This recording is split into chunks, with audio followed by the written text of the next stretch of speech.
Halo pemirsa JPR TV, dari Sabang sampai Maroke, dari Miangas hingga Pulau Rote. Bertemu lagi bersama saya Mona Azhari-Nisak dalam program Kominfo Newsroom.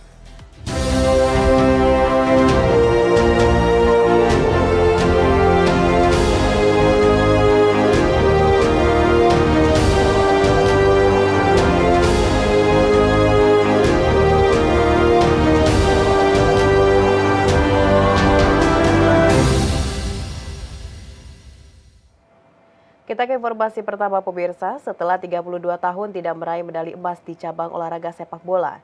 Pada SEA Games 2023, Timnas Indonesia berhasil mengalahkan Thailand dengan skor akhir 5-2 dalam pertandingan final. Ini merupakan momen bersejarah yang ditunggu-tunggu oleh banyak pihak termasuk Presiden Joko Widodo.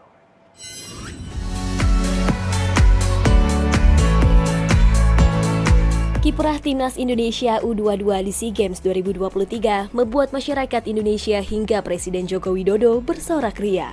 Bukan tanpa sebab, medali emas ini adalah penantian panjang 32 tahun Timnas sepak bola di SEA Games. Timnas Indonesia U22 menang dramatis dalam laga melawan Thailand di partai final sepak bola putra di Stadion Olimpiade Selasa 16 Mei 2023. Para Garuda Muda bertarung mati-matian selama 120 menit dalam duel bertensi tinggi. Indonesia nyaris menang di babak kedua akhir sebelum skor berhasil disamakan Thailand di menit-menit akhir babak kedua.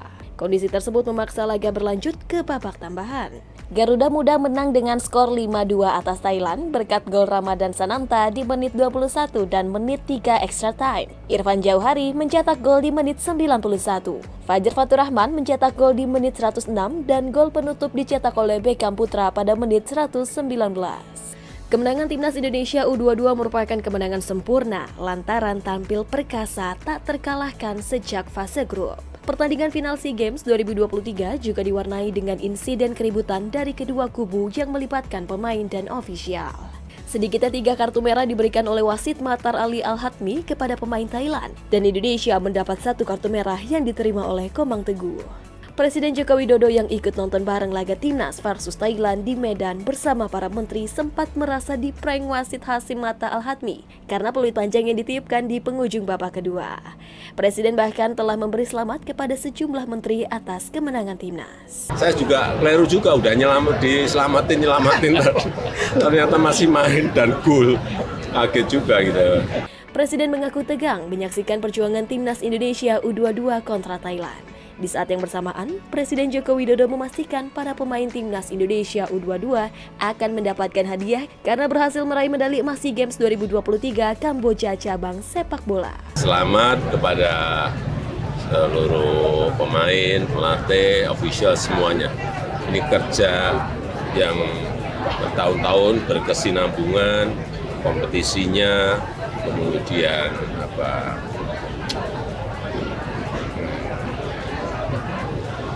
masuk ke training camp, kemudian saya kira ini sangat bagus. Hadiah nanti dipikirkan, tapi kita beri nanti. Ya, karena ini betul-betul ditunggu oleh seluruh masyarakat Indonesia sudah 32 tahun.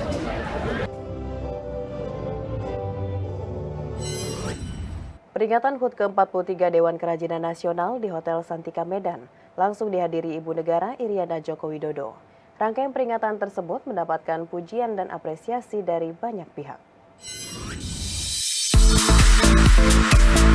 Ibu Iriana Joko Widodo beserta Ibu Wuri Maruf Amin dan para anggota organisasi Aksi Solidaritas Era Kabinet Indonesia Maju menghadiri peringatan Hari Ulang Tahun Dewan Kerajinan Nasional ke-43 tahun 2023. Peringatan tersebut sekaligus membuka pelatihan wirausaha baru Dewan Kerajinan Nasional tahun 2023. Acara yang berlangsung di Hotel Santika Premier Diandra, Kota Medan, Provinsi Sumatera ini diawali dengan pembukaan dari Ibu Iriana Joko Widodo yang dihadiri oleh 1.496 tamu undangan. Para undangan yang hadir meliputi para pengurus Dekranas dan jajaran pengurus UASE Kabinet Indonesia Maju, pengurus tim penggerak pemberdayaan dan kesejahteraan keluarga pusat, provinsi dan 514 kabupaten kota se-Indonesia, serta delegasi dari negara-negara sahabat. Kegiatan Dekranas tahun ini mengusung tema Wirausaha Baru Tercipta Perajin Berjaya. Dengan tema tersebut diharapkan menciptakan regenerasi perajin yang unggul untuk bisa menggali, melestarikan warisan budaya bangsa dan lebih mencintai produk milik negeri sendiri.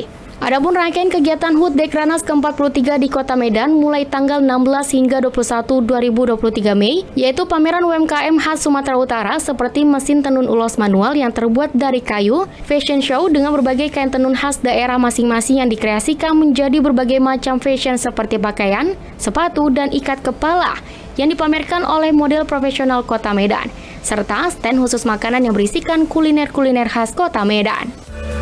Dan dengan mengucap Bismillahirrohmanirrohim, saya resmikan pembukaan pelatihan wirausaha baru Dekranas tahun 2023. Terima kasih. Harapan saya mau menjadi pengrajin tenun dan punya usaha sendiri di bidang tenun. Sempat ngobrol tentang harga, bahan baku dari mana, dan kerjaannya berapa lama di kerajinan tangan. Sangat senang sekali membeli beberapa produk dari kami, kerajinan khas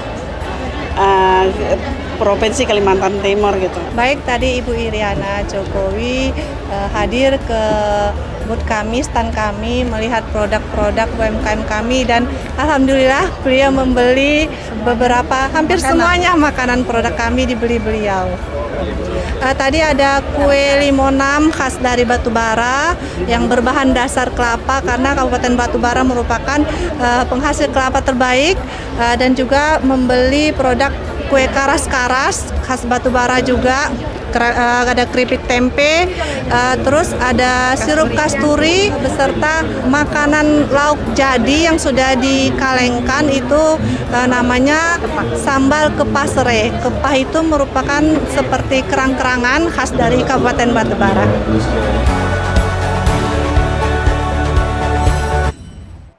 Kita ke informasi lainnya pemirsa, Menteri Perencanaan dan Pembangunan Nasional Suharso Monoarfa memperkirakan jumlah penduduk Indonesia menurun di tahun 2045 mendatang. Ma'ruf Amin menganjurkan kepada generasi muda untuk tidak menunda pernikahan agar pertumbuhan penduduk usia produktif tidak semakin mengecil.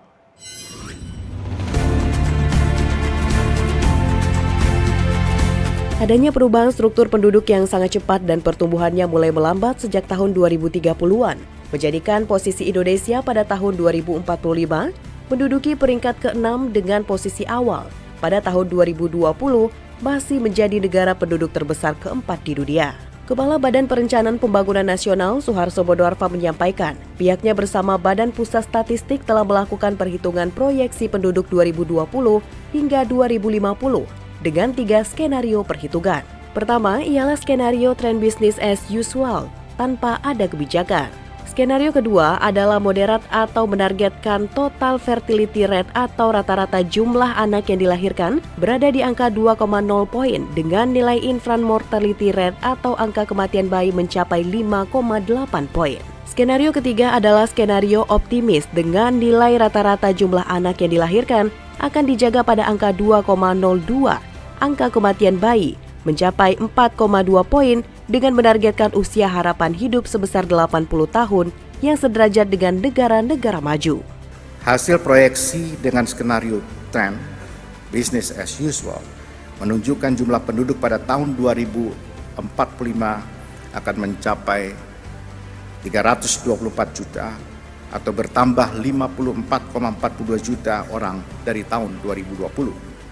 Dalam keterangan persnya, Wakil Presiden Republik Indonesia Ma'ruf Amin juga menganjurkan kepada generasi muda untuk tidak menunda pernikahan agar pertumbuhan penduduk usia produktif tidak semakin mengecil dibandingkan dengan penduduk usia tua yang semakin bertambah di masa mendatang.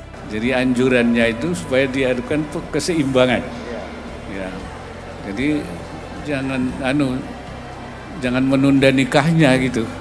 Sebab kalau tidak prediksinya nanti yang banyak yang tua, nah nanti yang muda, yang produktif itu rendah.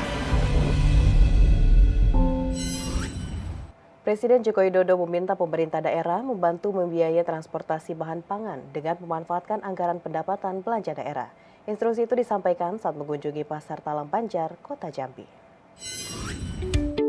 Presiden Joko Widodo dalam kunjungannya ke Pasar Talang Banjar, Kota Jambi, menginstruksikan kepada pemerintah daerah untuk membantu membiayai transportasi bahan pangan sampai ke pasar melalui anggaran pendapatan belanja daerah.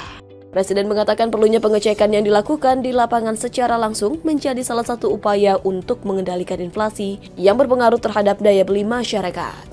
Sementara itu dari tinjauan Presiden ke Pasar Talang Banjar, Kota Jambi, terpantau harga sembako stabil cenderung menurun. Presiden mengatakan hanya harga telur yang mengalami kenaikan.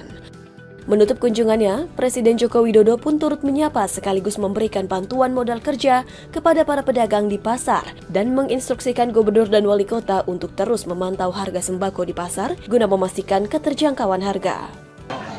Membantu dari APBD, baik provinsi maupun kota maupun kabupaten untuk membiayai biaya transport dari tempat produksi ke pasar. Itu jelas, konkret. Kalau dari sisi Bank Indonesia BI mengurangi peredaran uang. Biasanya seperti itu dan itu lazim dilakukan di semua negara. Hanya di sini terus di pasar itu saya pantau terus agar betul-betul inflasi turun tuh harga juga turun. Pemirsa, usai jeda kami akan kembali dengan informasi lainnya. Tetaplah bersama Kominfo Newsroom.